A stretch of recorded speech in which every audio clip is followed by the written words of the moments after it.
Eu enterrei o meu avô com as minhas próprias mãos, escavando a terra molhada de alfama como se fosse a ferida aberta que ele me deixou no peito. Não chorei, em vez disso, cuspi na campa, jurando que o velho mentiroso pagaria pelo silêncio que impusera à família. Mas o verdadeiro veneno veio depois, quando os meus tios me trancaram a porta da sala de leitura do testamento, rindo baixinho do outro lado, como hienas partilhando restos de um banquete que me roubaram. O sol de Lisboa batia impiedoso na fachada da igreja de São Vicente de Fora, onde o funeral do meu avô, Manuel Costa, se arrastava como uma procissão de hipócritas. Eu estava lá, de pé, com o fato preto que herdara do pai, apertado nos ombros, como se o destino me espremesse para me moldar ao seu capricho. A família reunida, a minha tia Isabel, com os seus brincos de pérolas falsificas que tilintavam como alertas de falsidade, o tio Francisco, o advogado de meia-idade com o bigode grisalho e o sorriso de quem já assinara contratos para vender a alma, e a prima Rita, a flor venenosa da família, com os seus saltos altos cravados no chão como garras prontas a rasgar. Eles murmuravam orações vazias, mas os seus olhos, aqueles olhos, varriam o caixão como abutres sobre carniça, calculando já as partilhas. Eu era o único sem herança aparente. O filho bastardo do meu pai, nascido de um caso fugaz com uma empregada de mesa no Bairro Alto, que o meu avô nunca perdoara. Tu és a mancha na linhagem dos Costa, dissera-me ele uma vez, num daqueles jantares de Natal em que o vinho do Douro corria como sangue e as verdades saíam afiadas como facas de cozinha. Mas eu amava-o, apesar de tudo. Ou talvez por causa disso. Ele era o único que me ensinara a sobreviver nas ruas de Lisboa, a ler as entrelinhas dos olhares, a cheirar a traição no ar salgado do Tejo. O padre, um homem magro com a voz trêmula como folhas de sobreiro ao vento, terminou a missa. Saímos para o cemitério adjacente, onde a terra vermelha de Portugal se abria como uma boca sequiosa. Enquanto os coveiros baixavam o caixão, a tia Isabel aproximou-se de mim, o seu perfume de jasmim misturado com o cheiro acre de ambição. João, querido, sussurrou ela, tocando-me o braço como se eu fosse uma criança errante, o testamento é amanhã, na casa do avô. Vem cedo. Não queremos que percas nada. Os seus olhos diziam o contrário, fica longe, bastardo. Eu assenti, forçando um sorriso que me doía na alma. Naquela noite, no meu quarto apertado no chiado, com o som distante dos fados e quando das tabernas, não dormi. Revirei as memórias como páginas de um livro amarelado. O avô Manuel fora um homem de segredos, comerciante de vinhos no Porto, que migrara para Lisboa nos anos 70, fugindo da ditadura e carregando consigo não só garrafas de Porto como também um baú de mentiras familiares.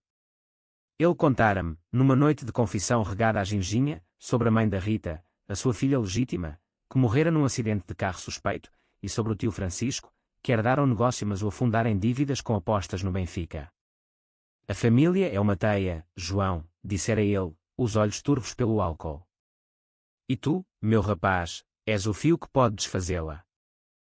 No dia seguinte, cheguei à casa do avô em Belém, aquela mansão de azulejos azuis que olhava para o mosteiro dos Jerónimos como um guardião relutante. O ar cheirava a mar e a pão de mafra assado na cozinha. Bati à porta, mas foi o tio Francisco quem abriu, com um charuto apagado na boca e um ar de quem já vencera a batalha. João. Sim, entra. Mas a leitura é só para os herdeiros diretos. Tu. Bem, sabes como é. Ele riu, uma gargalhada seca como o coque do Alentejo, e fechou a porta na minha cara, deixando-me ali, com o sol a queimar-me a nuca. Ouvi vozes do interior, a tia Isabel a choramingar falsamente, a Rita a perguntar pelo valor da casa. E então, o rasgar de papel, o tinir de copos. Eles liam o testamento sem mim. O meu avô, que me prometera uma fatia do império, tu mereces, rapaz, por seres o único honesto, traíra-me no fim. Ou assim pensei. Sentei-me nos degraus de pedra, o coração a martelar como o sino da Torre de Belém. O Tejo fluía preguiçoso ao fundo, indiferente às minhas lágrimas que eu engolia como fel. Não sei quanto tempo passou. Talvez uma hora. Então, a porta abriu-se de novo. A Rita saiu primeiro, com um sorriso triunfante, o colar de esmeraldas do avô, que eu vira na arca secreta, pendurado no pescoço como um troféu de caça. Coitada, João, disse ela, parando para me olhar de cima. O avô deixou-te uma carta. Diz que é para ler sozinho. Adeusinho. Ela piscou, E o tio Francisco atrás dela soltou uma risada que ecoou como um trovão distante. A carta era um envelope amarelado, selado com cera vermelha, o brasão dos Costa gravado como uma cicatriz. Abriu com mãos trêmulas. Dentro, não palavras de consolo, mas uma chave pequena, de ferro antigo, e um bilhete rabiscado na caligrafia tortuosa do avô: a verdadeira herança está no sótão.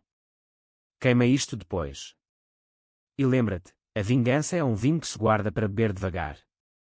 O sótão. Aquele lugar poeirento onde o avô me levava criança, para contar histórias de contrabandistas no Douro e fantasmas de Salazar. Subi as escadas rangentes, o coração acelerado como um cavalo selvagem nas planícies de Badajoz, não, de Évora, perdão, mas a fúria era a mesma. A chave encaixou na fechadura enferrujada, e a porta cedeu com um gemido. Dentro, caixas de madeira apodrecidas, garrafas de vinho seco como ossos, e no centro, um cofre pequeno, negro como a noite de um eclipse. Abriu, papéis. Montanhas de papéis, contratos falsificados pelo tio Francisco para desviar fundos da empresa, cartas da tia Isabel confessando adultério com o sócio do avô, que levara à ruína financeira, e, o pior, o atestado de óbito da mãe da Rita, não acidente, mas assassinato encoberto, orquestrado pelo tio para herdar mais cedo. E no fundo, o testamento verdadeiro, datado de 3 meses antes, onde o avô me deixava tudo, a casa, a vinha no Douro, o controle da empresa. Para João, o único sangue puro nesta família de cobras, lia-se na última linha. A raiva subiu-me à garganta como baile. Eles liam uma falsificação, uma versão que o avô previra que usariam, ele conhecera-os melhor do que a si próprio. Eu ri, um riso louco que ecoou no sótão vazio. A vingança não seria um grito, seria um sussurro, lento e cortante como a navalha de um barbeiro em Alfama. Comecei a planear naquela noite, debaixo das estrelas de Lisboa, com o Tejo como testemunha muda. Mas antes, queimei a carta, como ele mandara. As chamas dançaram no cinzeiro, consumindo as palavras, mas não o fogo no meu peito. Eles achavam que me haviam excluído, eu mostraria os papéis verdadeiros, e com eles, as entranhas podres da família Costa. Um a um, desfaria as suas vidas, como se desfaz um novelo de lã enredado. A tia Isabel seria a primeira, a sua hipocrisia era o elo mais fraco. No dia seguinte, marquei um café com ela no Rocio, sob o obelisco que aponta para o céu como um dedo acusador. Ela chegou atrasada, com o seu vestido florido que cheirava a lavanda e mentiras. João, meu sobrinho, disse ela, beijando-me as bochechas com lábios frios. Sinto muito pelo testamento. O teu avô. Ele era teimoso. Eu sorri, servindo-lhe um pastel de nata que ela devorou como se fosse o último. Tia, há algo que queres confessar? Sobre o sócio do avô, por exemplo. Os seus olhos arregalaram-se, o garfo parou a meio caminho. O quê? Não sei do que falas. Mostrei-lhe a primeira carta, só um excerto, impresso num papel simples. As palavras dela, de há 20 anos, amo-te, e farei o que for preciso para ficarmos juntos. Ela empalideceu, o pastel azedou na sua boca. Onde arranjaste isso? É falso. Não, tia. É real. Como o testamento que leste ontem. Ela gaguejou, ameaçou chamar a polícia, mas eu inclinei-me para a frente, a voz baixa como um murmúrio de um fado triste. Imagina se o teu marido soubesse. Ou os teus filhos. Ou a sociedade de Belém, que te adora como a viúva santa. Ela chorou então, lágrimas que escorriam como chuva de inverno no Tejo. Por favor, João. Eu dou-te dinheiro. Qualquer coisa. Não quero dinheiro. Quero verdade. Ela prometeu silêncio, jurou ajudar-me a contestar o testamento falso. Mas eu sabia que era frágil, um empurrão, e quebraria. Saí do café com o sol alto, o primeiro sangue derramado sem uma gota. A vingança era doce, como o vinho do avô envelhecido em cascos de carvalho. Os dias seguintes foram um turbilhão de normalidade falsa em Lisboa. Eu andava pelas ruas do Chiado, comprando livros na Bertrand, a livraria mais antiga do mundo, onde as páginas sussurram segredos de séculos, mas a minha mente era um labirinto de planos. O tio Francisco era o próximo.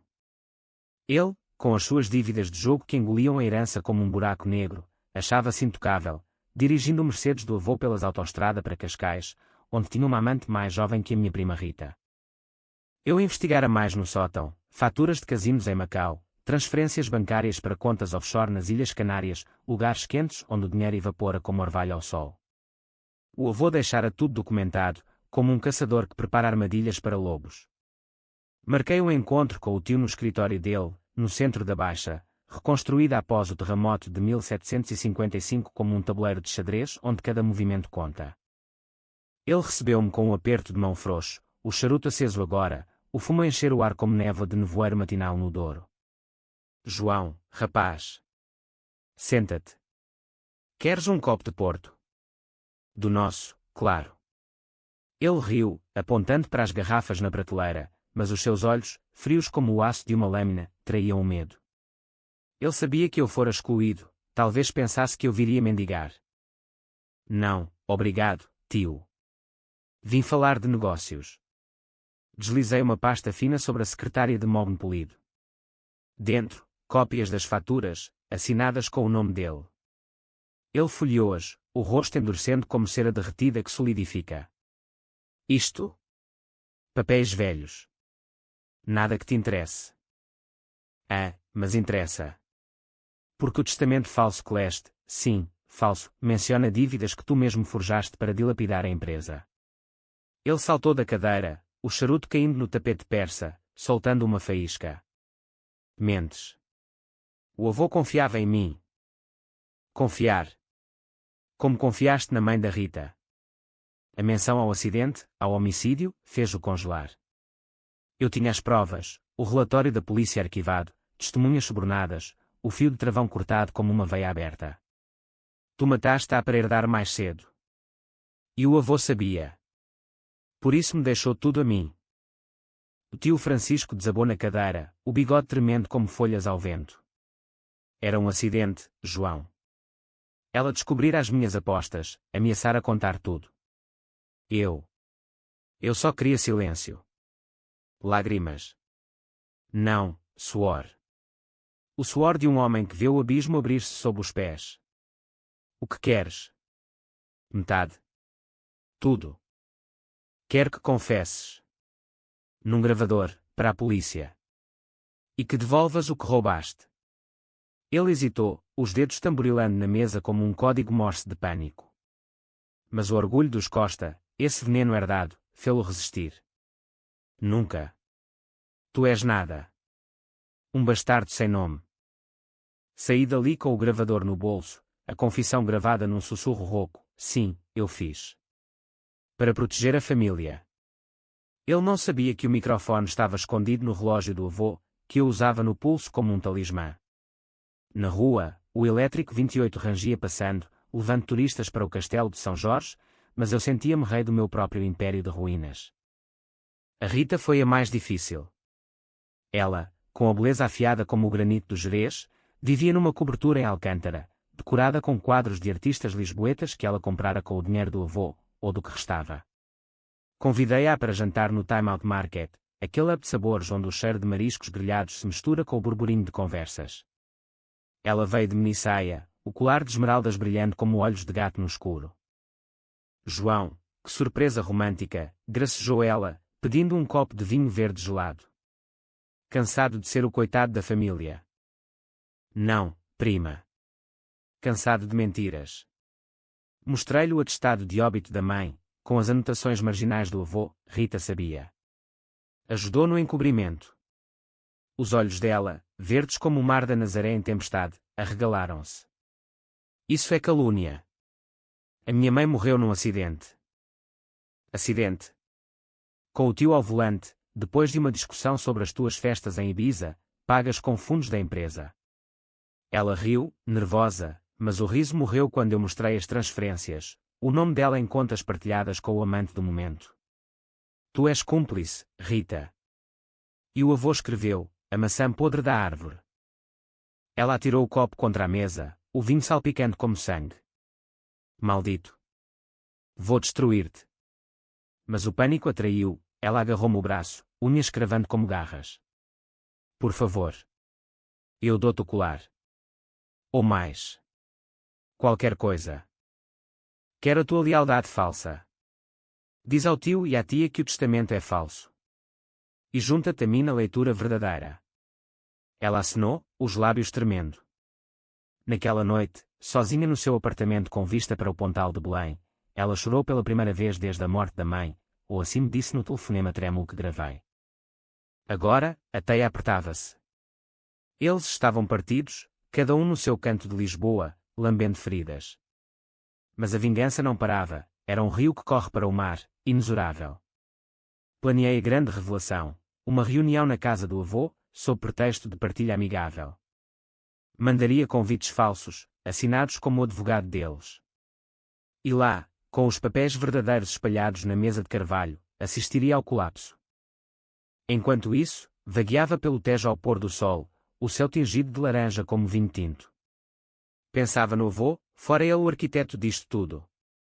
Ou eu, o executor, estava a tornar-me pior do que eles. A dúvida roía-me, como o sal do mar corrói o ferro.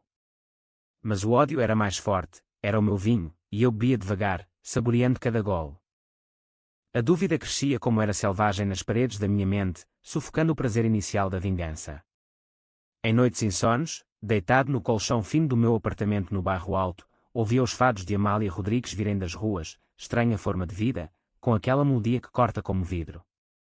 Porquê que sofro tanto? Cantava a voz rouca, e eu respondia em silêncio, porque o amor é uma prisão, e a família, o carrasco. Mas não podia parar.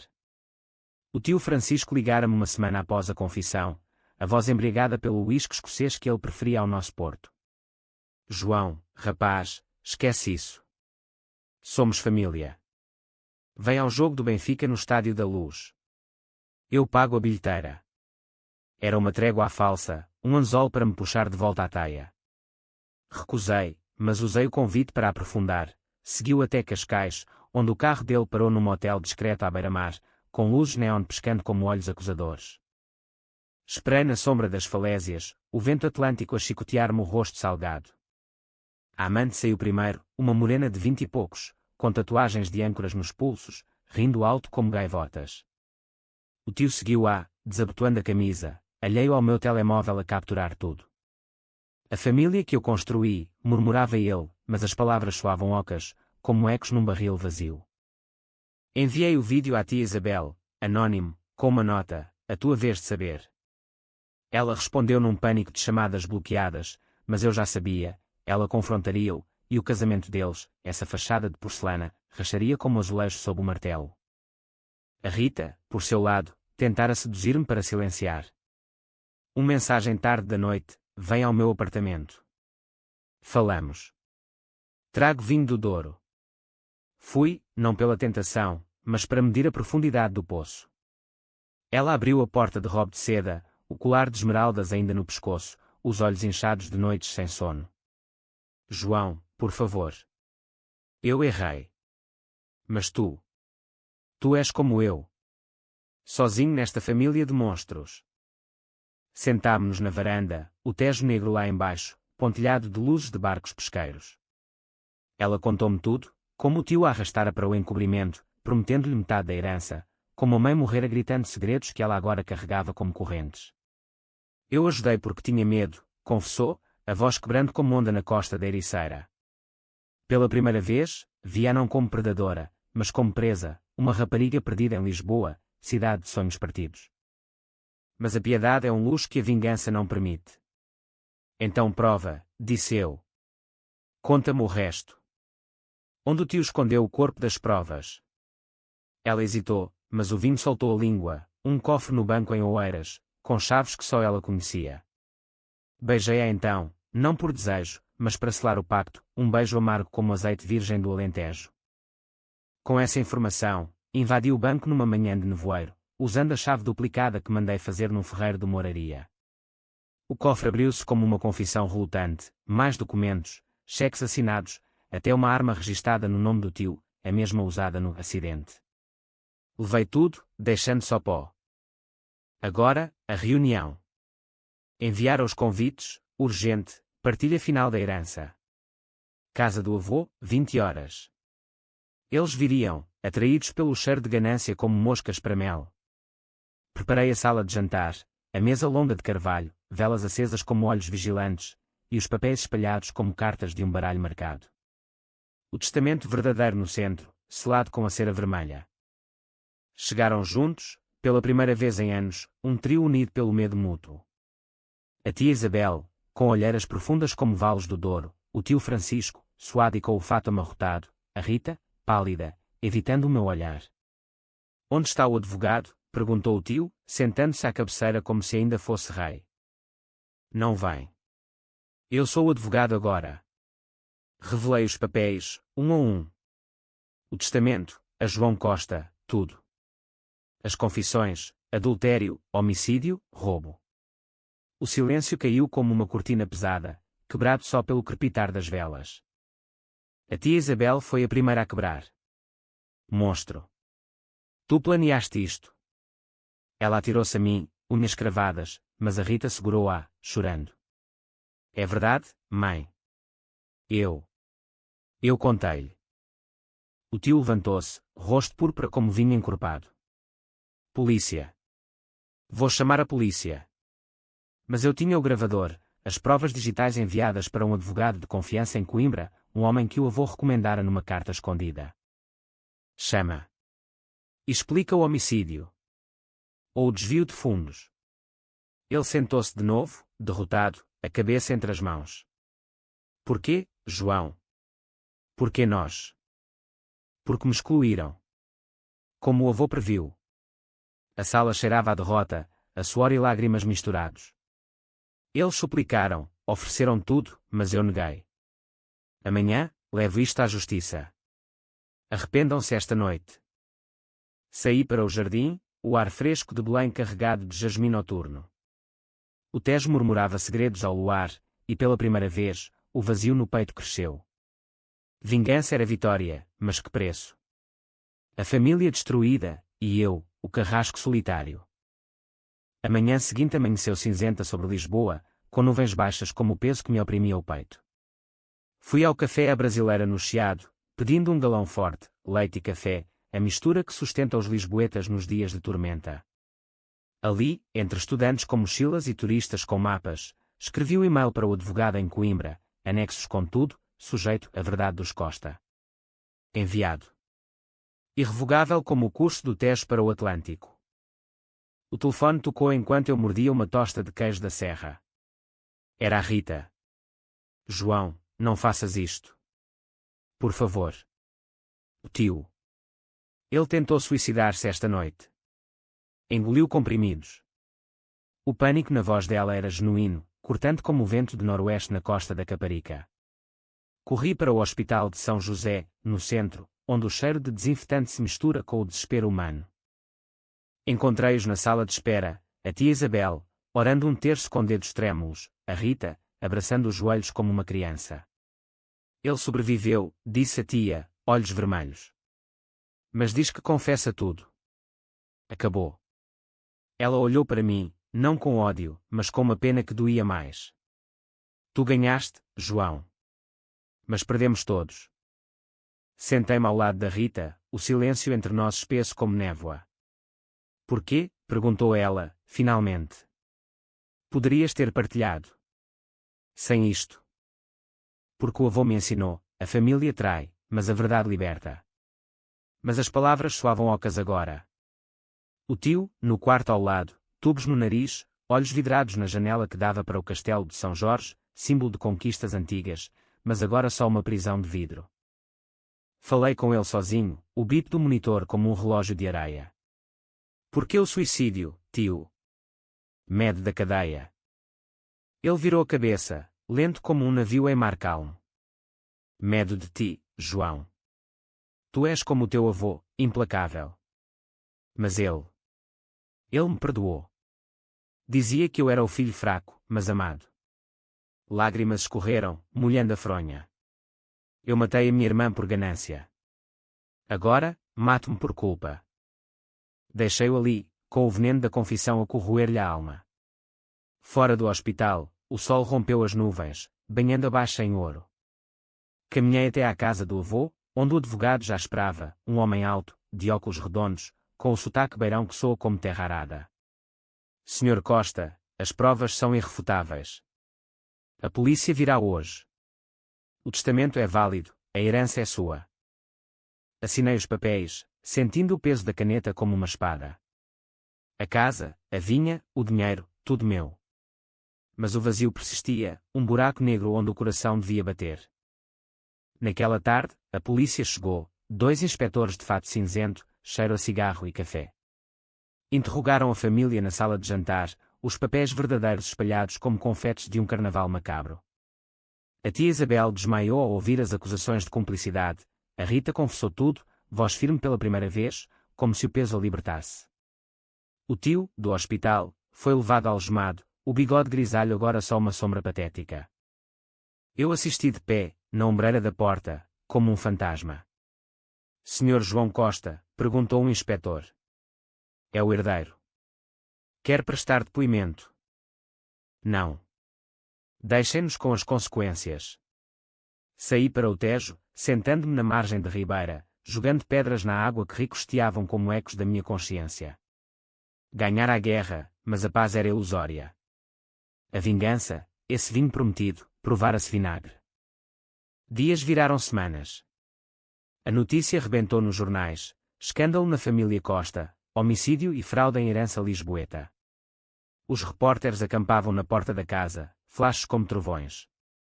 Mudei-me para o Douro, para a vinha do avô em Pinhão, onde as vinhas serpenteiam pelas encostas como veias da terra. Ali, entre uvas maduras e o rio dourado ao pôr do sol, tentava reconstruir. Mas as sombras seguiam-me. A Rita visitou-me uma vez, de carro alugado, o rosto magro como o de uma santa mártir. Eles foram condenados, disse ela, sentando-se na varanda com vista para o Tua. O tio há 10 anos, a tia há 2 por encobrimento. Eu saio livre, mas como amaldiçoada. Por que vieste? Para dizer obrigada. Tu mostraste-me a verdade. Agora, vivo com ela. Bebemos vinho do avô, tinto como sangue, e pela primeira vez, rimos, um riso frágil, mas real, como o primeiro raio após a tempestade. Contudo, a dúvida voltava à noite, quando o vento uiva nas colinas. Fora justiça, ou só mais uma camada de ódio? O avô, do além, riria. Ou choraria pelo neto que se tornara executor da sua maldição? O Douro era um bálsamo, mas superficial, as suas curvas sinuosas acalmavam o corpo, mas a mente ainda fervilhava como o rio em cheia após as chuvas de outono. Geria vinha com mãos hesitantes, contratei vindimadores alentejanos, fortes como carvalhos, que cantavam ranchos enquanto colhiam as uvas. Senhor João, este vinho há de ser lendário, diziam eles, suados sob o sol implacável. Mas eu via nas suas caras a minha própria fadiga, o peso da terra, que dá tanto e cobra em silêncio. A Rita instalou-se por perto, num quarto alugado em Régua, trabalhando como guia turística, contando histórias de barqueiros e portos aos ingleses que invadem o vale todo o verão. Ligávamos-nos por mensagens curtas: o rio está calmo hoje, ou lembras-te do avô a remar? Eram pontos frágeis sobre o abismo que criáramos. Um dia, chegou uma carta da tia Isabel, da prisão em Tires, aquela fortaleza à beira do mar, onde o Atlântico ruge como um juiz impiedoso. João, perdoa-me. Eu fui cega pela ganância, mas o amor pela família era real. Reza por mim. As palavras tremiam na página, tinta borrada por lágrimas. Queimei-a na lareira da casa da vinha, as chamas dançando como demónios zombeteiros. Perdão? Era um luxo para santos, não para carrascos como eu. O tio Francisco, do mesmo inferno de Tires, mandou um advogado, uma oferta de reconciliação, em troca de testemunho leve na apelação. Ri alto, o som ecoando nas caves onde o vinho envelhecia. Diz-lhe que o vinho da vingança não azeda, respondi. Mas à noite, sonhava com ele, jovem, no Porto, a rir com o avô em tabernas enfumadas, antes da podridão o consumir. Então, o passado bateu à porta, literalmente. Um homem idoso, de chapéu de palha e bengala de castanho, subiu a encosta da vinha num jipe poeirento. João Costa. Sou o padre Afonso, de Alfama. O teu avô confessou-me tudo, no fim. Sentámo-nos na varanda, com chá de ervas e o rio a serpentear lá embaixo como uma cobra adormecida. Ele sabia da traição, disse o padre, voz rouca como cascalho. Mas perdoou-os. Dizia, a família é como o vinho, azeda com o tempo, mas o bom envelhece bem. Mandou-me vigiar-te. Se o rapaz for pelo caminho da raiva, parou. As palavras acertaram-me como um murro no estômago. E se eu não quiser parar? Então, torna-te no monstro que eles foram. O padre partiu, deixando-me com o eco da sua bengala na terra seca. Naquela noite, embriaguei-me com o melhor Porto da Cave, o de 1963, ano da minha herança bastarda. Alucinações vieram, o avô, espectral, a rir. Vingança é um espelho, João. Reflete o que odeias em ti. Acordei com a cabeça latejando, o sol do Douro a castigar-me como um juiz. Decidi, visitaria o tio. Dirigi até Tires, o mar a ferver ao lado da autoestrada como a minha fúria contida. Na sala de visitas, ele parecia encolhido, o bigode agora branco como algodão, olhos fundos como poços. João, murmurou, acenando para a cadeira de plástico. Vais gozar? Não. Venho entender. Contei-lhe dos sonhos, da carta do padre. Ele assentiu, lento. Eu errei, rapaz. O jogo, o medo. Comeu-me vivo. Mas tu podes parar o ciclo. Como? Eles destruíram-nos. Não. Nós destruímos-nos. Lágrimas dele, pela primeira vez reais. Perdoa-me. E liberta-te. Saí dali mudado, o sal do mar misturando-se às lágrimas que finalmente permiti cair. No regresso, parei em Régua e liguei à Rita. Vem à vinha. Precisamos de falar. Ela chegou ao entardecer, o céu um tapete de púrpura e ouro. Contámos tudo, as culpas, os amores perdidos, o vazio da vitória. A vingança foi o nosso vinho, disse eu. Mas azedou. E se fizéssemos um novo? Juntos. O beijo que se seguiu foi doce, como uvas recém-colhidas, não pacto, mas possibilidade. O outono no Douro trouxe chuvas que lavavam a terra, enchendo o rio de promessas renovadas. A Rita e eu trabalhávamos lado a lado na vinha, ela, com as mãos delicadas a podar as vides, eu, a supervisionar a vindima, sentindo pela primeira vez o pulsar da vida na seiva das uvas. Os vindimadores notavam a mudança, o senhor sorri mais, diziam, piscando o olho. E era verdade, a vingança, esse fardo, começava a evaporar como orvalho ao sol. Escrevi ao advogado, retiro o testemunho contra a tia. Dou parte da herança para uma fundação em nome da mãe da Rita, apoio a famílias destruídas pela ganância. O tio, na apelação, receberia pena reduzida, eu testemunharia a seu favor, contando não só os crimes, mas a humanidade por trás. A tia Isabel saiu da prisão em dezembro, magra como um ramo seco, mas com olhos que brilhavam de gratidão relutante. Encontrámo-nos em Lisboa, no mesmo café do Rocio onde tudo começara. João, tu mudaste, disse ela, tocando a minha mão. Obrigada. Família, tia. Verdadeira, agora. Não era perdão pleno, cicatrizes demoram a sarar, mas um começo, como o primeiro broto na primavera alentejana. O tio Francisco, libertado condicionalmente, veio ao Douro na Páscoa. Caminhámos pelo rio, ele com a bengala agora, contando histórias antigas de Porto, sem mentiras, só memórias nuas. Fui um tolo, admitiu. Mas tu salvaste-nos, rapaz. A Rita e eu casámos numa cerimónia simples na Capela de Pinhão, com o padre Afonso a oficiar, o Tejo como altar. Os votos foram sussurrados, juntos, contra as sombras. A família reunida, pequena, mas inteira, brindou com o nosso primeiro vinho, Costa Verdade, rotulado com a data do testamento real. Anos passaram. A vinha prosperou, exportando para o mundo, de Lisboa a Luanda, de Nova Iorque a Tóquio. Eu, o bastardo excluído, tornei-me o guardião da linhagem. Mas nas noites quietas, com a Rita ao lado e o rio a murmurar, pensava no avô. Mostrei os papéis verdadeiros, sussurrava ao vento. E encontrei os verdadeiros no meu coração. A vingança fora o fogo que purificara, agora, vivíamos na cinza fértil. Lisboa chamava, com os seus fados e azulejos, mas o Douro era casa, terra de renascimento, onde o vinho envelhece, mas o espírito floresce. E assim, na teia da vida, desfizemos os nós. Não com ódio, mas com verdade. O fim. Não há fins em Portugal, só curvas de rio, levando ao mar infinito.